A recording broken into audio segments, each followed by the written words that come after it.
अभी हिंदुस्तान से टमाटर और प्याज लाने की बात हो रही है और ये बहुत इंपॉर्टेंट और स्टेपल क्रॉप होता है पाकिस्तान में। महंगाई है उसकी ये 45% के आसपास वो छू रही है। लेकिन अफसोस की बात यह है अमीर अब्बास, इस सांप सीढ़ी खेल में सबसे ज्यादा नुकसान जो है ना वो आवाम का हो रहा है।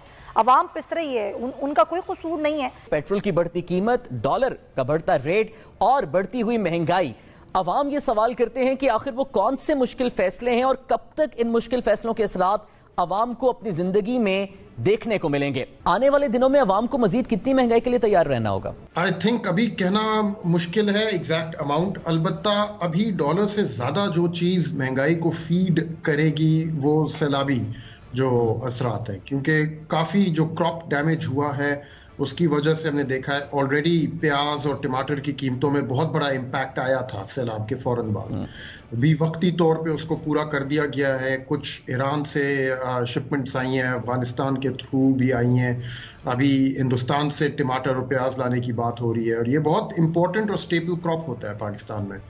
तो उसका तो आई थिंक क्रॉप्स की और जो फार्म्स में डैमेज हुआ है उसके असरात जब आने शुरू होंगे, और वो आने शुरू हो गए काफी हद तक।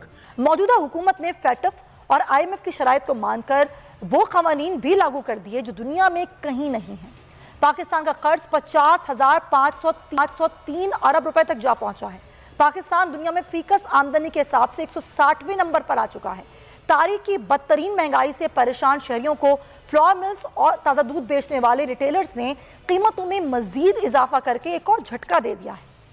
जबकि इत्तेहादी सरकार सब ठीक हो जाएगा की रट लगाए हुए हैं। डॉलर मजीद महंगा होता चला जा रहा है, बिजली की कीमतों में इजाफा हो रहा है। आज अगर ये कहा भी गया है कि 4 रुपए कुछ पैसे का कमी की जाएगी तो वो आगे अगले महीने में होगी, जिसमें लाइफलाइन सार्फिन पर इनका इतलाक नहीं होगा। देखिए, बात ये थी कि इस वक्त जो पाकिस्तान में महंगाई है पिछले 3 महीनों में वो तमाम रिकॉर्ड तोड़ रही है, जून जुलाई और अगस्त। और दूसरी बात ये कि रुपए की कदर जिस तरह से गिर रही है ये तो बड़ा पुरस्कार मिस्टीरियस लगता है। ये आम हालात में इतना गिरने का जवाब इसलिए नहीं है कि हमारे तो मिफ्ता इस्माइल साहब और एहसन इकबाल साहब कहते थे कि जनाब जिस वक्त जो है वो IMF का पैसा मिल जाएगा तो उसके बाद डॉलर जो है वो रुपए की कदर बेहतर हो जाएगी। लेकिन उसके बाद भी किस्त मिली है, उसके बाद भी 10 रुपया गिर चुका है। बड़ा वाज़ेह है कि और इसमें जो है पहले सट्टेबाजी हो रही थी। स्टेट बैंक खामोश तो तमाशाई बना बैठा था। उसने कोई कोशिश नहीं की कि बैंकों को बुला के बात करे और एक्सचेंज कंपनीज को बुला के बात करे। हुकूमत ने कोई कोशिश नहीं की कि गिरते हुए जो रिजर्व्स हैं उनको बढ़ाने की कोशिश करें, तमाशा देखते रहे। चलिए सब कुछ हो गया, लेकिन अब सवाल ये पैदा होता है कि खुलेआम यहाँ से स्मगलिंग हो रही है। भारत जो है वो डॉलर खरीद रहा है अफगानिस्तान में पाकिस्तान को नुकसान पहुंचाने के लिए। उसको जरूरत है, डॉलर बहुत है, लेकिन जो हुकूमत स्टेट बैंक को नजर नहीं आ रहा कि खुली मार्केट में कोई 8 से 10 रुपए का फर्क है। पाकिस्तान में जो रेट है और पेशावर में जो रेट है उसमें बहुत फर्क है। यहाँ से डॉलर जो है जा रहे हैं पेशावर, वहां से जा रहे हैं अफगानिस्तान, भारत खरीद रहा है, से ईरान जा रहे हैं। तो ये स्मगलिंग हो रही, हम तो इसको भी नहीं रोक रहे। तो ये जो तमाशा हो रहा है, ना हम अपने रिजल्ट बेहतर करने की कोशिश कर रहे हैं, ना हम अपने माशी अशारिये बेहतर करने की कोशिश कर रहे हैं। तो जैसे आपने भी कहा कि हमें तो मिफ्ता साहब ने, एहसन इकबाल साहब ने बताया था कि जैसे IMF की किस्त आएगी उनसे मामला तय पा जाएंगे तो डॉलर की कीमत में एक बड़ी वाज़ेह कमी आएगी, लेकिन वो कमी देखने में नहीं आई। तो इसकी वजह यही स्मगलिंग है जो आप बता रहे हैं। हुकूमत को क्यों ये नजर नहीं आ रही और इसको रोकने की कोशिश क्यों नहीं कर रही है? देखिए, बात ये थी कि हुकूमत को सब कुछ पता है, वो बेवकूफ़ नहीं है। वो यहाँ तो अशराफिया की मईशत चल रही है, अशराफिया की मईशत है, उन्हीं के सहारे हुकूमत चल रही है, उन्हीं की सपोर्ट से चल रही है। खुलेआम ये कुछ हो रहा है। देखिए, 8 से 10 रुपए का अगर आज फ़र्क है पेशावर जो यहाँ पर खुली मंडी में, तो ये किसको नज़र नहीं आ रहा? इतना बड़ा क्यों है? क्या ये किस्त मेरे मुल्क को जब मिली IMF से उसके बाद से 10 रुपए गिर गए 8-9 दिन के अंदर। तो ये जो कुछ हो रहा है ये तो लूटमार हो रही है। जब इससे पहले बैंकों ने मुनाफा कमाया, एक्सचेंज कंपनी से कमाया, सट्टेबाजों ने कमाया, सबको पता था। स्टेट बैंक तमाशा देखता रहा। क्या स्टेट बैंक ने कोई मीटिंग की थी? क्या स्टेट बैंक ने कोई बैंकों को धमकी आमेज खत लिखा था एक्सचेंज कंपनीज को हम एक्शन लेंगे, जो माजी में होता रहा? और अब फिर वही तमाशा हो रहा है। सही। बिल्कुल। तो शायद साहब, एक तरफ तो हुकूमत इस स्मगलिंग को नहीं रोक पा रही, फिर जो सैलाब ने मईशत को नुकसान पहुंचाया है, अब हम हर मुल्क से राब्ता करके उनसे इमदाद मांग रहे हैं, अक़वाम मुत्तहिदा से हम अपील कर रहे हैं कि जी आप जाएं, एक इंटरनेशनल डोनर्स कॉन्फ्रेंस कराएं। ये जितना बड़ा नुकसान है, ये किसी इंटरनेशनल डोनर्स कॉन्फ्रेंस से या बाहर से आई हुई इमदाद से लगता है आपको पूरा हो जाएगा?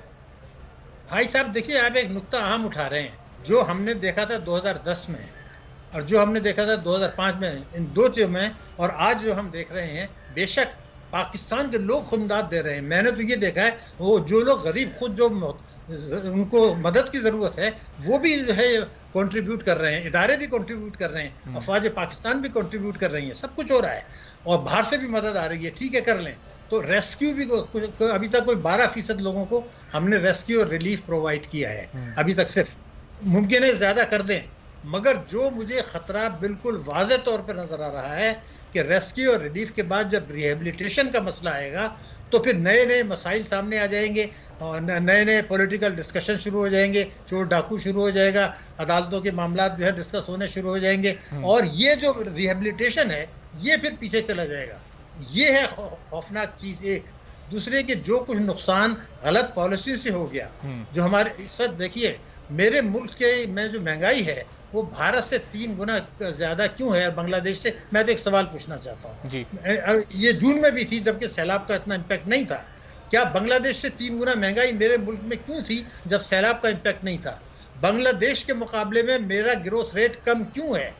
क्या किस चीज़ में हम पीछे हैं? देखिए, इस वाज़े तौर पर नज़र आ रहा है अशराफिया की मईशत है, मुल्की अशराफिया एक है, एक बैरूनी अशराफिया है, दोनों का गठजोड़ है और हम जो है वो मईशत को स्लो कर रहे हैं, महंगाई को बढ़ा रहे हैं, ताकतवर तबकों को नवाज रहे हैं, खुलेआम स्मगलिंग भी हो रही है और जो है वो तरक्याती अखराजात में कटौती भी हो रही है। सब कुछ हो रहा है, टैक्सों की वसूली हो नहीं रही है, फॉरेन डायरेक्ट इन्वेस्टमेंट जो है वो कम हो रहा है। आप देखिए कि बांग्लादेश ने तो शाहिद साहब, ये तो वो तमाम इश्यूज आप गिनवा रहे हैं जो हम इमरान खान के दौरे हुकूमत में भी डिस्कस किया करते थे। ये मिफ्ता इस्माइल साहब तो ये बताते थे कि हम आएंगे और ये तमाम चीज़ें सब बेहतर हो जाएंगी।